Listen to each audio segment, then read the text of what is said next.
Today we discuss the idea of capital. Now, you may have learned in economics class that capital means money or wealth. What I want to argue to you today is that capital is really a mechanism to extract energy from you.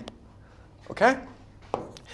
And what's important to understand is that in a universe where consciousness is the universe, then what energy is ultimately is attention and focus.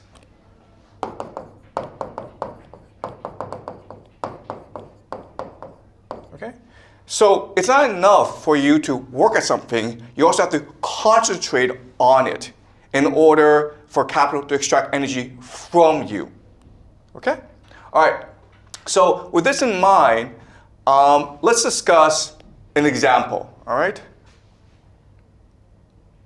Okay. So the most basic example is you have a landlord class, and they're trying to extract energy from the peasant class. Okay? Now, before, traditionally, we've understood energy as maybe grain. Okay? Grain. Capital. But the problem with this is you're actually not that extracting that much energy from the peasant because it's not that hard to grow grain.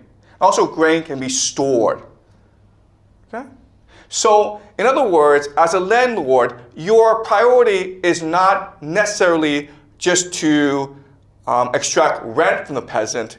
Your priority is somehow to get the peasant to focus entirely on the task at hand. And to do that, over the centuries, landlords have figured out certain ways or certain mechanisms in order to extract the most value from the peasant class. Okay? So let's discuss the mechanisms. The first is that we've transitioned from slavery to freedom. Okay? If you really want to extract value, if you really want to extract energy and attention and focus, it's much better to give peasants the illusion of freedom rather than just enslave them. Okay? So give peasants the belief that they have control over their lives. Another way of saying freedom is equity, right? Equity. So think of a company where I might give you some equity and then you work a lot harder because you think you can make more money. Okay, so this is a first trick that we've learned over the centuries. The second trick is to make capital more abstract. Okay? So the abstraction of capital. So let's use an example. Okay, grain was initially capital. The problem with grain is that you only need so much. So as a peasant, you only want to work as much as necessary in order to grow grain to feed your family. And maybe a little bit more to save. But most of the time, you just want to enjoy your life. But then we transition to gold, right? And gold, yeah, people are more greedy. But the problem with gold is there's only a finite amount of it. All right? It's hard to locate. So only a minority would expend all their energy trying to locate gold. Okay? And now what we've done is we've transitioned to the idea of money. Okay? As I will show you, the great innovation of the past 100 years is to convince people that money is God. Money is both nothing and everything. And so you can spend your entire life dedicated to achieving money. Okay? So that's the second great innovation. And the third great technique that's changed economics is to understand that if you really want people to focus their energies, you need to create anxiety in them. Okay? Anxiety. And how do you create anxiety? Well, the best way is to create the idea of debt, right? So I'll lend you $1 million today, and you enjoy it, but then you have to spend the rest of the time paying it back. The problem with this, of course, is that there's interest, and so you can never really pay it back, which causes anxiety. And so the idea of debt, I can extract much more value from you than if you were not in debt. Okay? That's the first tool. Second is the idea of inequality and poverty, where a certain class of people are poor, and they'll always be poor. And that incentivizes, encourages the middle class to work even harder. All right? The third mechanism of anxiety is wealth destruction. What is wealth destruction? Simple. War or depression, right? When the economy collapses, when all your wealth vanishes. The idea here is, listen, if the peasants work really hard and they store up a lot of grain, they have a huge granary, they don't have to work anymore, right? So as a landlord, what do? We go burn down the granary.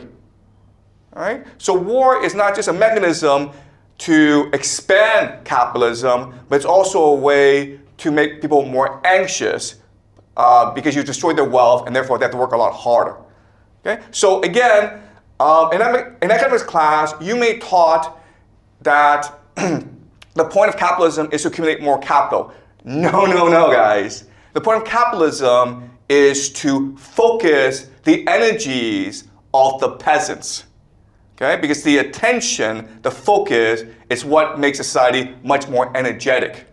And that's the end goal.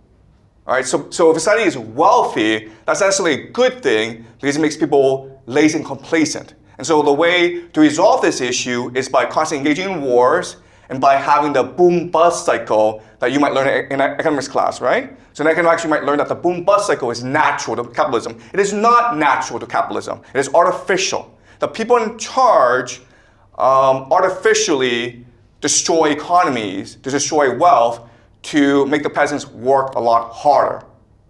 Okay? So are you guys following along?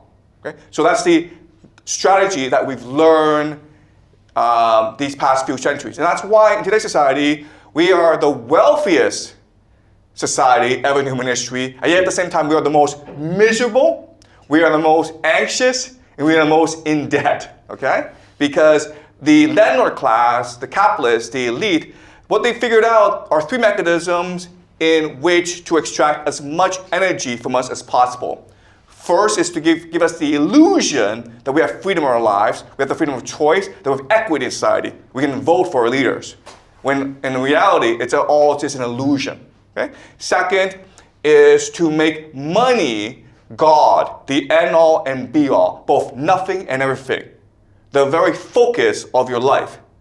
And because money is so abstract, you can spend your entire life trying to achieve more and more of it, and yet at the same time, achieve nothing and nothing, okay? So think of like someone like Jack Ma, who has like more money than he can possibly spend, and what does he want? He wants more money, okay? And the third is to create anxiety in society so that people's entire existence is one of stress.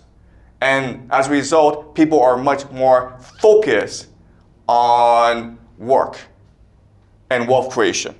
Okay? And you do that by a constant process of wealth destruction.